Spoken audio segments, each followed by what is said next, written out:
Hello and welcome to our next episode of Minerva PLM TV. I'm Jennifer Moore, your host, and I have with me today Mark Caradonna of XPLM. Mark, thank you so much for joining me today. Thank you, Jennifer. So Mark, obviously you're a CAD integration expert. You've been in this field for a really long time. Could you share with me just a little bit about your background and how you got started in this field? Certainly, yeah. Right when I got out of college, I went into a small company that specialized in a integration into Cadence Allegro, and they also were building a ECAD viewer, and it was the ECAD viewer piece that really caught my eye and thought it was kind of a unique thing in the industry.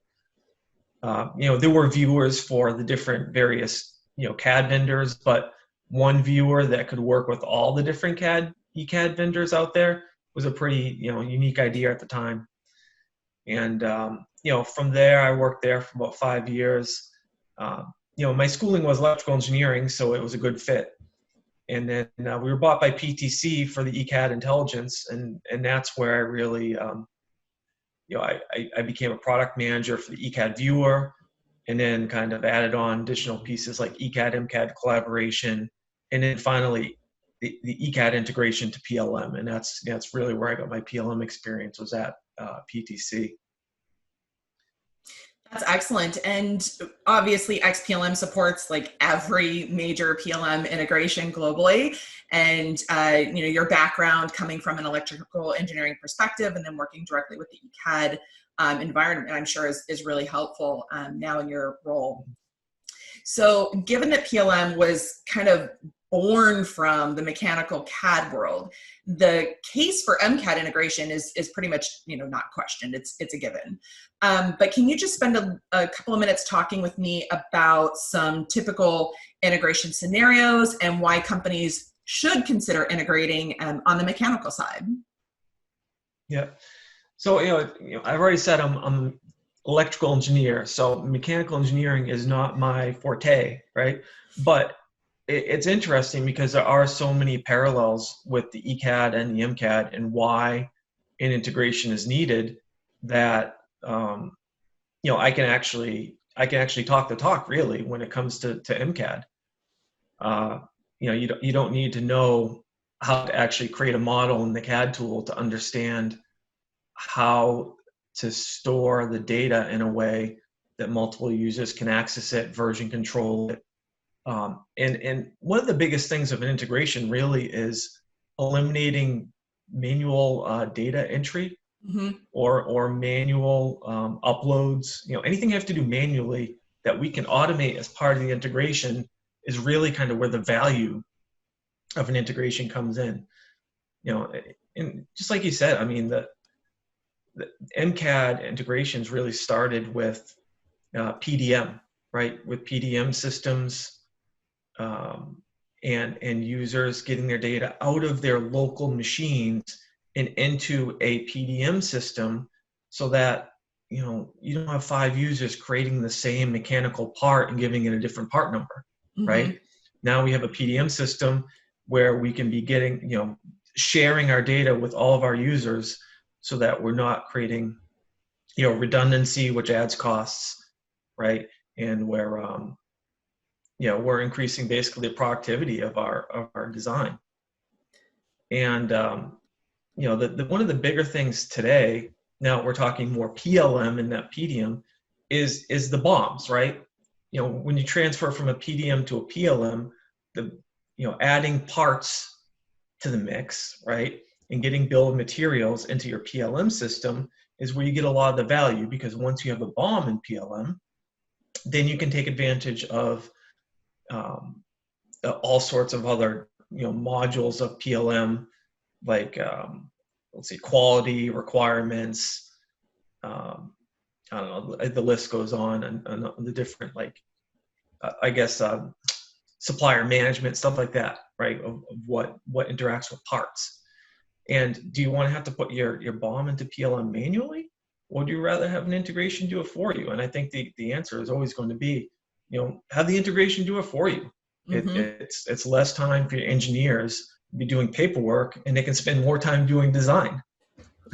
Yep, absolutely. That's definitely the number one thing that I hear whenever talking to companies is, eliminating that manual data entry, and then of course along with that elimination of errors and consistency, really too.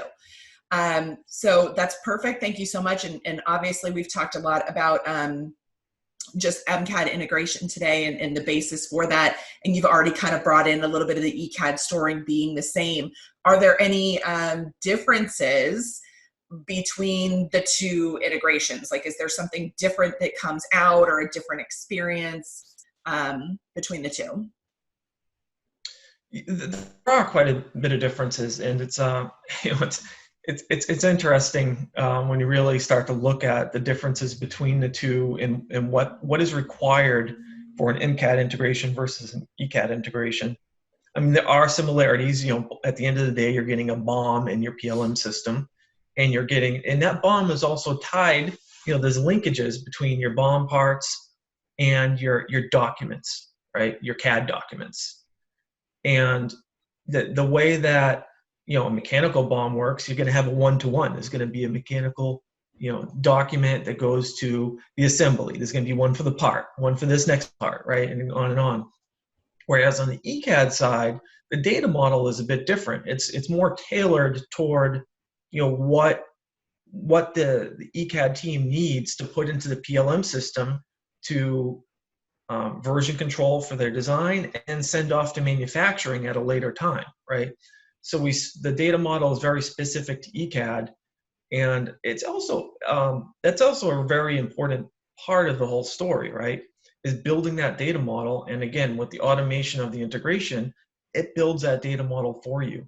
It's going to create your assembly part, have your assembly document linked to that part, and then have all the information how to build the assembly on that document. It'll have the bare board part, right? And then the bare board part has a bare board document and all the information to build your naked printed circuit board, basically, mm-hmm. right? And having that data model it's pretty key, because when you're doing like version control or you're revisioning the design, you really want that stuff to go in lockstep, right? You don't want to just version control the document that has a zip of your design. You want to version control the entire data model, right? And having those items linked together makes that versioning control in PLM, a lot easier. Mm-hmm. And you don't want to be building that data model linkage manually. It's more of like an admin thing to do rather than, I'd say, an end user thing you want your team doing on any sort of daily basis. All right, Mark, that makes a lot of sense to me. And I'd like to go just a little bit deeper in that area, because we've really seen that a lot of enterprises, we know that they need, this ECAD integration to be in the fold, but oftentimes they're using these TDM systems like Concur Pro and Zukin and, all the others that we could mention. So what would you say is the driver behind really doing that integration like you've talked about versus just taking that zip file from, one of the TDM systems? Right. Yeah. So first of all, I'd like to say, I think there's a place out there for TDM systems. If you have a PLM, and a TDM, that's fine. But at the end of the day, you're going to want that TDM system to be talking with your PLM system. And the reason behind that is your TDM system for ECAD is just your ECAD data. And if you think you're going to version control all your ECAD data in the TDM system completely separate from all the rest of your product data, your mechanical data, your software data, everything else that resides in PLM, I think you're doing yourself a disservice, because PLM has all the workflows, the step through the different states of the items, the version control. Why would you want your ECAD just to be this separate system to manage all that data that's disconnected? It's really it's disconnected in a sense. I mean, we can do integrations between the two, but that's really to move the important bits out of your TDM system into the PLM system, so that the PLM system at the end of the day is your source of truth of what went out the door with version, C.7 of your design. right? And that's where, 2 years from now, if you need to find that version C.7 and do an ECO on it, you pull it out of your PLM system. You don't try to figure out what the different version was over in your TDM system. Right? Okay, The single source of truth. Yeah. That makes a lot of sense to me. And I heard you say a couple of things there that are important, and that's that, yes, TDM systems are great at managing your ECAD data, but having all of the product data together in your PLM is really where that power lies, getting some more of the automation, being able to go back in history, do a version compare, all of that great stuff inside of PLM. So that value is very clear on the PLM side. Can you talk just a little bit more about the strength of a TDM system? Like, why do companies potentially need both a TDM and a PLM? Yeah, so I think it's really because TDM systems will be able to go to a lower level than we could with an integration. So let me give you an example. When you're looking at an ECAD design, you have your schematic data and your printed circuit board layout data, right? And the level that the XPLM can integrate that to PLM, we can separate the board and the schematic into two separate objects. So Jennifer, you could have the schematic checked out, you could be working on that, and I could have the printed circuit board checked out to me, and I'm working on that, right? That's the level that we can go to. With the TDM system, you could have page 1 of a schematic checked out, and I could have page 2 of a schematic checked out. And then Bob who sits next to me, he might try to check out page 3, but he doesn't even have access to the schematic that we're working on because his manager didn't give him access. So you can also do access control inside of PLM as well, but you can get a finer granularity of, let's say, user access control over the design, and a lower level of who's working on what at the same time concurrently, right? You can do, and that's going to depend on which TDM system you're talking about. They might not all support concurrent schematic design on the same page or different pages, but that's really for you as a custom a user, right, of that software to look into what the TDM system's capable of, and if you do get value out of that. Right? That makes a lot of sense to me. Really a side conversation, though, to the whole PLM story, right? Yes. So I would say, you want PLM for different reasons than you want a TDM system. So now that you've kind of mentioned that different level of granularity that's available in the TDM, when you're thinking about your integration to your PLM system and how you're going to manage that data flow back and forth, how does the integration recognize that person A had page 1, person B had page 2 of these different levels of the ECAD schematics, and be able to get them appropriately into PLM at the same time, and making sure that that continuous data flow is congruent? Yeah.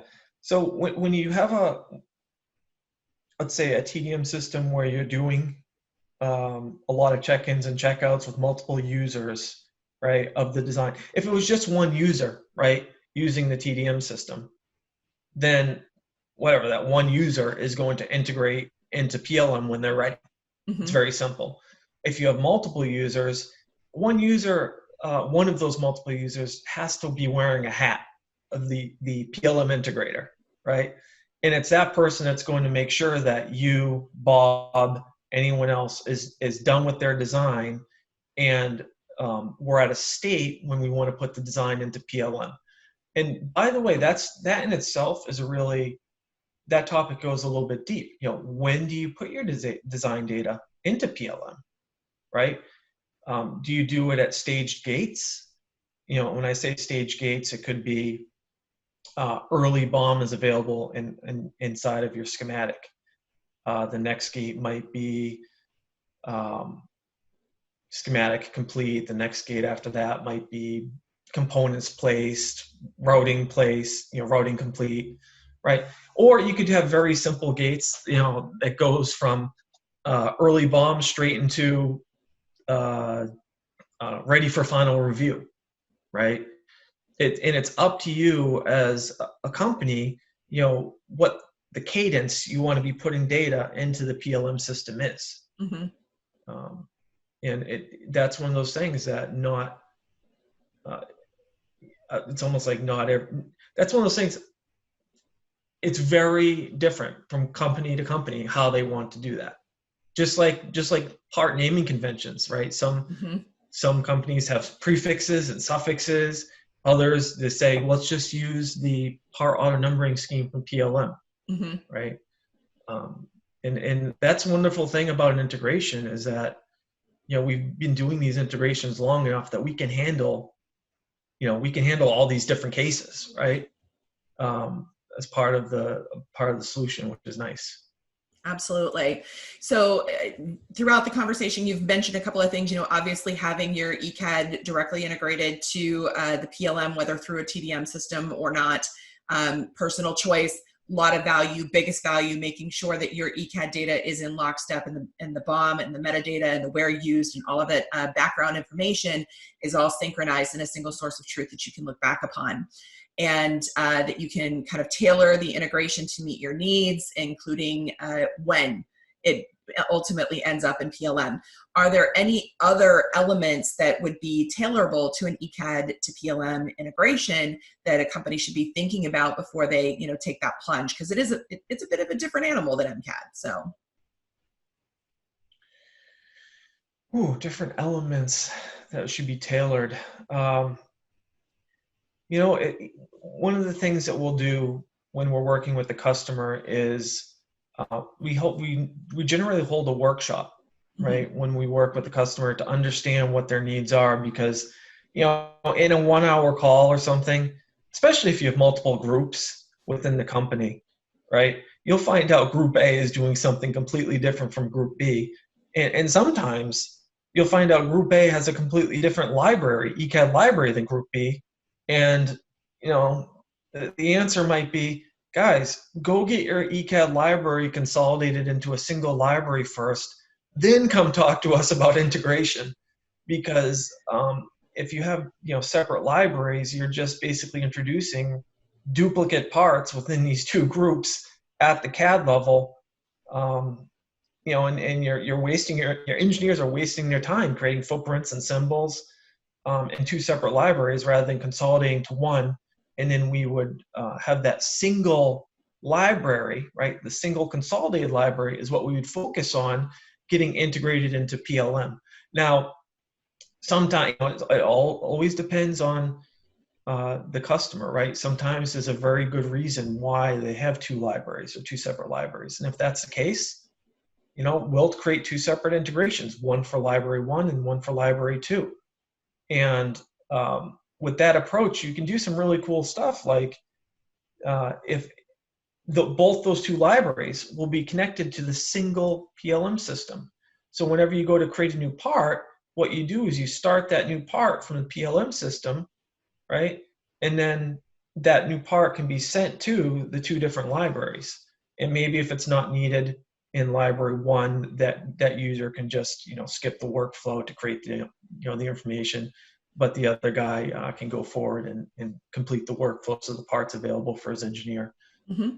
I feel like I went a little bit down the deep rabbit hole here on how the integration works, but I think ECAD library sync is actually a pretty key component to the ECAD integration, right? It's